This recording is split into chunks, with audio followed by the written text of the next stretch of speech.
নমস্কাৰ বন্ধুসকল, মই হিৰেন।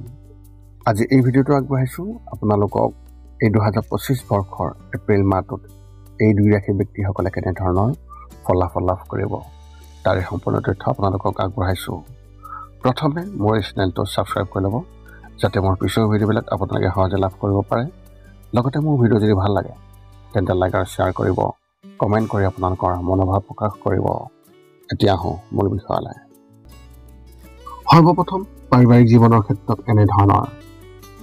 এই মাহটো আপোনাৰ পাৰিবাৰিক জীৱনৰ বাবে অসুবিধাজনক হ'ব পাৰে। আপোনাৰ মা বা পত্নী বা স্বামীৰ কিছু সমস্যাৰ বাবে পিতৃ মাতৃৰ ঘৰলৈ যাব পাৰে, যাৰ বাবে ঘৰখন অলপ অসংগঠিত হোৱাৰ সম্ভাৱনা আছে। ঘৰত যদি কোনো বৃদ্ধ ব্যক্তি আছে তেন্তে তেওঁৰ স্বাস্থ্য বেয়া হ'ব পাৰে। সেইবাবেই সেইটোত গুৰুত্ব দিব লাগিব।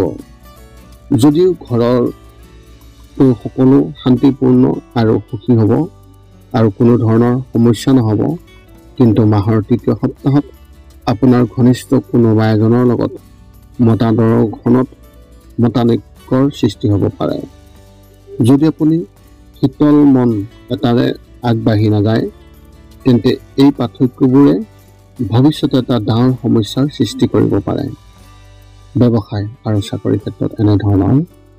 যদি আপুনি এজন ব্যৱসায়ী আৰু আপোনাৰ ব্যৱসায়টো যোৱা কেইমাহমানৰ পৰা মন্থৰতাৰ মাজেৰে পাৰ হৈ আহিছে, তেন্তে এই মাহত আপুনি অধিক কঠোৰ পৰিশ্ৰম কৰিব লাগিব। যদি আপুনি এই মাহত ভাল কাম কৰে তেন্তে কথাবোৰ ঠিক হ'ব আৰু ব্যৱসায়টোৱে নতুন গতি লাভ কৰিব। এই সময়ছোৱাত মনটোক শান্ত কৰি ৰাখক আৰু ধৈৰ্য ধৰি ৰাখক। ব্যক্তিগত খণ্ডত চাকৰি কৰি থকা ব্যক্তিসকলে অফিচৰ কিছুমান মানুহে আপোনাক লৈ ঈৰ্ষা কৰিব পাৰে। আপোনাৰ বিষয়ে ভুল ধাৰণাও বিয়পাবলৈ চেষ্টা কৰিব। এনে পৰিস্থিতিত কাৰ্যালয়ৰ ৰাজনীতিৰ পৰা নিজকে আঁতৰাই ৰাখিলে ভাল হ'ব। কেৱল নিজৰ কামত মনোনিৱেশ কৰক আৰু আন কোনো কামত গুৰুত্ব নিদিব। শিক্ষা আৰু কেৰিয়াৰ ক্ষেত্ৰত এনেধৰণৰ। বছৰৰ এই মাহটো মেনেজমেণ্টৰ পাঠ্যক্ৰম গ্ৰহণ কৰা ছাত্ৰ ছাত্ৰীসকলৰ বাবে অলপ কঠিন হ'ব পাৰে। এই মাহত আপুনি কিছুমান চাকৰি হেৰুৱাব পাৰে। সেইবোৰ আপোনাৰ বাটত অহা ঠিক আগতেই। মনোযোগ দিব নোৱাৰিলে সমস্যাৰ সৃষ্টি হ'ব। যদি আপুনি আৰম্ভণিৰ পৰা ইয়াৰ প্ৰতি সতৰ্ক মনোভাৱ গ্ৰহণ কৰে তেন্তে পৰিস্থিতি উন্নত হ'ব পাৰে। চৰকাৰী পৰীক্ষাৰ বাবে প্ৰস্তুতি চলোৱা ছাত্ৰ ছাত্ৰীসকলে নিজৰ কামৰ প্ৰতি সাৱধান হ'ব আৰু অধ্যাৱসায়ীভাৱে অধ্যয়ন কৰিব। শিক্ষাৰ ফলাফল পাব। স্কুলত পঢ়া শুনা ছাত্ৰ ছাত্ৰীসকলে পিতৃৰ পৰা সহায় লাভ কৰিব আৰু তেওঁলোকৰ দ্বাৰা সঠিকভাৱে পথ প্ৰদৰ্শন লাভ কৰিব। প্ৰেমৰ ক্ষেত্ৰত এনেধৰণৰ। এই মাহত আপুনি আপোনাৰ প্ৰেমিক বা প্ৰেমিকাক লগ পাব আৰু তেওঁৰ লগত ভাল সময় কটাব পাৰিব। দুয়োৰে মাজত পাৰস্পৰিক প্ৰেম বৃদ্ধি পাব আৰু পুৰণি ভুল বুজাবুজিবোৰ সমাধান হ'ব। তৃতীয় ব্যক্তিৰ দ্বাৰা যদি কোনো বিবাদ হৈছে তেন্তে সেইটো সমাধান হ'ব আৰু সম্পৰ্কবোৰ অধিক শক্তিশালী হ'ব। যিসকলে বিবাহৰ প্ৰস্তাৱ বিচাৰি আছে তেওঁলোকে ক'ৰবাৰ পৰা এটা ভাল প্ৰস্তাৱ পাব পাৰে, কিন্তু মনোযোগৰ অভাৱত হাতৰ পৰা পিছলি যাব পাৰে। এনে পৰিস্থিতিত কোনো ভাল সম্পৰ্ক যাবলৈ নিদিব আৰু সকলোতে মনোযোগ ৰাখক। স্বাস্থ্যৰ ক্ষেত্ৰত এনেধৰণৰ।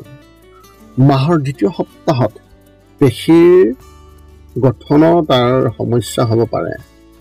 এনে পৰিস্থিতিত যদি আপুনি আপোনাৰ জীৱনত নিয়মিতভাৱে যোগাসন অন্তৰ্ভুক্ত কৰে তেন্তে কোনো সমস্যা নহ'ব। মাহৰ মাজভাগত আঁঠুৰ বিষৰ সমস্যাও আপোনাক আমনি কৰিব পাৰে। কাৰোবাৰ লগত মৰ্ণিং ৱাকলৈ যোৱাটো অভ্যাস কৰি লওক। যদি আপুনি যিকোনো শাৰীৰিক খেল খেলে তেন্তে খেলাৰ আগতে সতৰ্কতাভাৱে সঠিকভাৱে ৱাৰ্ম আপ কৰাটো নিশ্চিত কৰক, অন্যথা পিছত সমস্যাৰ সন্মুখীন হ'ব পাৰে। মাহৰ শেষত বমি, ডায়েৰিয়া আদিৰ সমস্যাই আপোনাক অসুবিধা দিব পাৰে। আপোনাৰ এই মাহত শুভ সংখ্যা হিচাপে 2 আৰু শুভ ৰং হিচাপে আপুনি এই মাহত কমলা ৰং ব্যৱহাৰ কৰিব পাৰে। কুম্ভ ৰাশি ব্যক্তিসকলৰ বাবে এক বিশেষ তথ্য। মাহৰ তৃতীয় সপ্তাহত কোনো গধুৰ বস্তু তুলি লোৱাৰ পৰা বিৰত থাকক, নহ'লে শৰীৰত হাৰ্ডি বা মেৰুদণ্ডত চাপ পৰিব পাৰে। এনে পৰিস্থিতিত ইয়াৰ প্ৰতি মনোযোগ দিয়ক, অন্যথা ই গোটেই জীৱনৰ বাবে সমস্যাৰ সৃষ্টি কৰিব পাৰে। সৰ্বপ্ৰথম পাৰিবাৰিক জীৱনৰ ক্ষেত্ৰত এনেধৰণৰ। এই মাহত শনিদেৱৰ দৃষ্টি আপোনাৰ পৰিয়াললৈ গধুৰ হৈ পৰিছে, যাৰ বাবে কাজিয়াৰ সম্ভাৱনা আছে। আপুনি কোৱা কথা এটাই কাৰোবাক ইমানেই আঘাত দিব পাৰে যে ঘৰত কাজিয়া হ'ব পাৰে। আপোনাৰ পিতৃ মাতৃও আপোনাৰ ওপৰত খং কৰি থকা যেন লাগিব আৰু আপোনাৰ সন্মানো কমি যাব। এই সকলোবোৰৰ পৰা হাত সাৰিবলৈ শনিদেৱক সন্তুষ্ট কৰাৰ ব্যৱস্থা কৰক। প্ৰতি শনিবাৰে মন্দিৰলৈ গৈ তেওঁক কলা তিল, সৰিয়হৰ তেল দান কৰি ভোকাতুৰ এজনক খুৱাই দিব।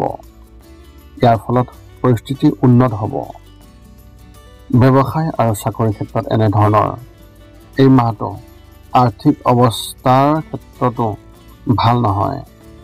টকা নাটনি হ'ব পাৰে আৰু কাৰোবাৰ পৰা ধাৰলৈ ল'বলগীয়া হ'ব পাৰে। যদি টকাখিনি ক'ৰবাত বিনিয়োগ কৰা হয়, তেন্তে কাৰোবাক ঋণ দিয়া হয়, তেন্তে তাৰ পৰাও কোনোবাই লোকচান ভুগিবলগীয়া হ'ব পাৰে। অৱশ্যে ব্যৱসায়ত কিছু লাভ সম্ভৱ আছে। যদি আপুনি কৰ্মৰত তেন্তে সাৱধানে কাম কৰক, কাৰণ আপোনাৰ সম্পৰ্কে ৰাজনীতি হ'ব পাৰে, যিয়ে আপোনাৰ ভাৱমূৰ্তিৰ ক্ষতি কৰিব। সকলোৰে লগত পাৰস্পৰিক সম্প্ৰীতি বজাই ৰাখক। কাৰ্যালয়ৰ ৰাজনীতিৰ পৰা যিমান পাৰি আঁতৰি থাকিবলৈ চেষ্টা কৰক। শিক্ষা আৰু কেৰিয়াৰ ক্ষেত্ৰত এনেধৰণৰ। উচ্চ শিক্ষা গ্ৰহণ কৰা ছাত্ৰ ছাত্ৰীসকলে নিজৰ বাবে চাকৰি বিচাৰিব যদিও সোনকালে লাভ কৰিব নোৱাৰিব। যদিও কিছুমান ভাল অফাৰ আপোনাৰ বাটত আহিব, কিন্তু সেইবোৰ আপোনাৰ পচন্দৰ নহ'ব। এনে পৰিস্থিতিত খৰখেদাকৈ কোনো সিদ্ধান্ত গ্ৰহণ নকৰিব আৰু ভৱিষ্যতৰ কথা ভালদৰে চিন্তা কৰিহে কোনো সিদ্ধান্ত লওক। যদি কলেজত কাৰোবাৰ লগত বিবাদ হৈছে, তেন্তে তেওঁলোকে আপোনাৰ ভাৱমূৰ্তিৰ ক্ষতি কৰিবলৈ চেষ্টা কৰিব। এনে পৰিস্থিতিত আগতীয়াকৈ সজাগ হৈ কাৰো বিষয়ে বেয়া কথা কোৱাৰ পৰা বিৰত থাকিব। প্ৰেমৰ ক্ষেত্ৰত এনেধৰণৰ। এই মাহটো আপোনাৰ প্ৰেমৰ সম্পৰ্কৰ বাবে ভাল হ'ব। যদি আপুনি বিবাহিত তেন্তে আপোনাৰ সংগীৰ পৰা সম্পূৰ্ণ সমৰ্থন লাভ কৰিব। তেওঁলোকে আপোনাক প্ৰতিটো কামতে সহায় কৰিব, যাৰ বাবে দুয়োৰে মাজত পাৰস্পৰিক প্ৰেম বৃদ্ধি পাব। সম্পৰ্কত উচ্চতা থাকিব। যদি আপুনি কাৰোবাক ভাল পায় আৰু কিছুদিনৰ পৰা এই কথা ক'বলৈ চেষ্টা কৰি আছে, তেন্তে এই মাহটো তাৰ বাবে একেবাৰেই উপযুক্ত। সেয়েহে বেছি চিন্তা নকৰাকৈ মনৰ কথাবোৰ অন্তৰেৰে কওক। আপুনি ইতিবাচক ফলাফল পাব। স্বাস্থ্যৰ ক্ষেত্ৰত এনেধৰণৰ। মাহৰ আৰম্ভণিতে চকুৰ লগত জড়িত কোনো সমস্যাই আপোনাক আমনি কৰিব পাৰে, কিন্তু লাহে লাহে ভাল হ'ব। এই মাহটো আপোনাৰ বাবে স্বাস্থ্যৰ ক্ষেত্ৰত স্বাভাৱিক হ'ব আৰু ইয়াত কোনো ডাঙৰ সমস্যা নহ'ব, কিন্তু টোপনিৰ অভাৱত মানসিক উত্তেজনা থাকিব আৰু ভাগৰ লাগি থাকিব। এই মাহত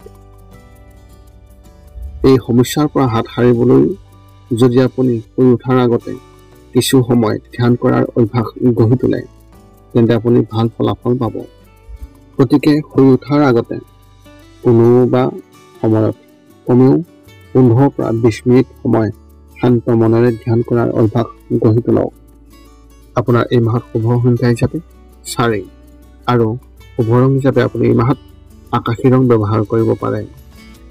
মীন ৰাশি ব্যক্তিসকলৰ বাবে এক বিশেষ তথ্য, যদি আপুনি সোনকালে খং কৰে বা খিংখিঙীয়া স্বভাৱৰ হয় তেন্তে এই মাহত ইয়াত কিছু পৰিৱৰ্তন আনিব, কাৰণ আপোনাৰ এই স্বভাৱৰ বাবে সম্পৰ্কত দূৰত্ব থাকিব আৰু আপোনাৰ কামতো বিশেষভাৱে প্ৰভাৱ পৰিব।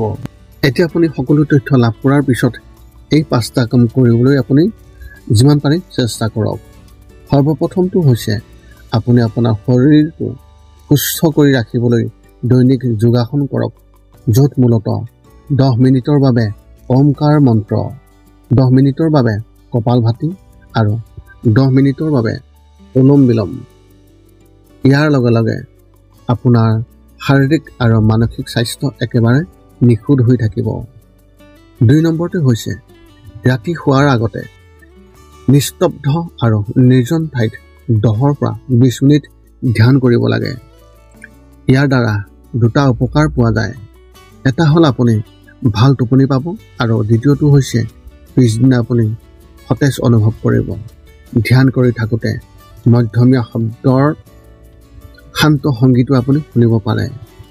3 নম্বৰটো হৈছে প্ৰতি মংগলবাৰে পুৱা নিশ্চয় হনুমান চালিচা পাঠ কৰক আৰু হনুমান মন্দিৰ দৰ্শন কৰক, নতুবা আপুনি বিষ্ণু মন্দিৰ দৰ্শন কৰক। ইয়াৰ দ্বাৰা আপোনাৰ আৰু আপোনাৰ পৰিয়ালৰ যিকোনো সদস্যৰ সংকট দূৰ হ'ব আৰু সদায় সুখ আৰু শান্তি থাকিব।